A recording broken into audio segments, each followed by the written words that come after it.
It is always satisfying to help spread awareness for a good cause. What if I told you that your involvement had little to no impact in what you were trying to help? We must remove ourselves from the false perception that hashtag activism is making a difference in our world. You should not participate in hashtag activism. After extensive research regarding hashtag activism and seeing too many friends post themselves doing something on social media, I decided that you all needed to know the truth. I'll be sharing with you these main points: the problem with hashtag activism, Kony 2012 and Bring Back Our Girls, the ALS Ice Bucket Challenge, and response to some opposing views. The Urban Dictionary defines hashtag activism as the kind of activism undertaken when you do something about a problem by tweeting or posting links to Facebook without any intent of ever actually doing something. Nothing more than a nonsense feel-good gesture so that one can say that they did something about whatever trendy cause they're pretending to care about. Usually only lasts a week or two before the cause is completely forgotten. You might like to think that we were helping, but the most that hashtag activism does is spread awareness or share information about the subject. It kickstarts a conversation about an issue in the world, but it's not leading to any real change. If we're not actually doing anything to make a change, then we do not really care about the issue. Instead, we post pictures of ourselves taking part in the latest craze for all of our friends to see and to show off to the world. Now that you all know the main points of hashtag activism, let's look at some of the most famous examples of hashtag activism and their problems, starting with Kony 2012 and Bring Back Our Girls. Kony 2012 was one of the first major examples of hashtag activism. It was a 30-minute documentary posted by Invisible Children on YouTube and then shared all over social media sites. The documentary focused on Uganda warlord Joseph Kony, whose army would kidnap children to become sex slaves or child soldiers. However, this problem wasn't new to Uganda. Joseph Kony and the Lord's Resistance Army had been abducting children since the 1990s. According to Vice.com, Kony was declared the leader of a terrorist group in 2001 and was indicted on crimes against humanity by the International Criminal Court in 2005. But Americans only noticed after the documentary was released and it became trendy. By the time Kony 2012 went viral, he was already pushed out from Uganda. It was shared over 11 million times and had over 100 million views, and people were protesting with the words, #StopKony. Americans bought action kits from Invisible Children to supposedly stop Kony, but we will not know where that money went, as Invisible Children never disclosed what they did with those profits.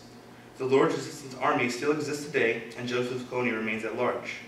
By watching the videos and posting our concerns, we told ourselves or believed that we'd done our part in trying to find Kony, but in all reality, it was a failure. We never actually helped the situation. In April 2014, 276 Nigerian schoolgirls were captured from their school by militant terrorist group Boko Haram. Boko Haram have been killing, bombing, and kidnapping Nigerians for a while now, but it was this kidnapping that caused a stir in America. Once this issue was in the media, a great marketing strategy was created with the hashtag Bring Back Our Girls. How is it a strategy? We said bring back our girls, not Nigeria's girls, therefore we made ourselves feel obligated to get involved. However, after a short period of time and excitement, the case of the kidnapped Nigerian girls quickly faded away and was forgotten about. The Nigerian government put an end to their investigation of Boko Haram, and the girls still remain missing. We simply moved on to more intriguing things. After the Stop Kony disaster and the Bring Back Our Girls fiasco, we had to spread awareness for something else, something that we could have fun doing. Now I'll be telling you about the ALS Ice Bucket Challenge. ALS, otherwise known as Lou Gehrig's disease, affects neurons in the brain and spinal cord, and severely limits muscle movement over time. ALS leads to muscle paralysis, respiratory failure, and death. And there's no cure. So what does dumping a bucket of ice on your head have to do with it? Absolutely nothing.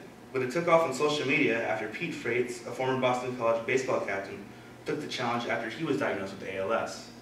The Ice Bucket Challenge became a huge phenomenon. Someone would dump a bucket of ice water on their heads while someone else recorded it and posted it on social media. Before dumping the ice on their head, they would challenge 3 friends to do the same thing within 24 hours. And if they did not, those friends would have to donate $100 to the ALS Foundation. Yet the Ice Bucket Challenge was not meant to find a cure, but only to spread awareness about the disease. Sadly, one of the most overlooked rules in the Ice Bucket Challenge was for the person on camera to donate to the ALS Foundation. But many who participated felt that they'd already done their part by dumping ice water on themselves. The challenge quickly became the fun thing to do while calling out some friends instead of actually caring about ALS. Secondly, if a friend was challenged, it doesn't mean they care about ALS or even donated.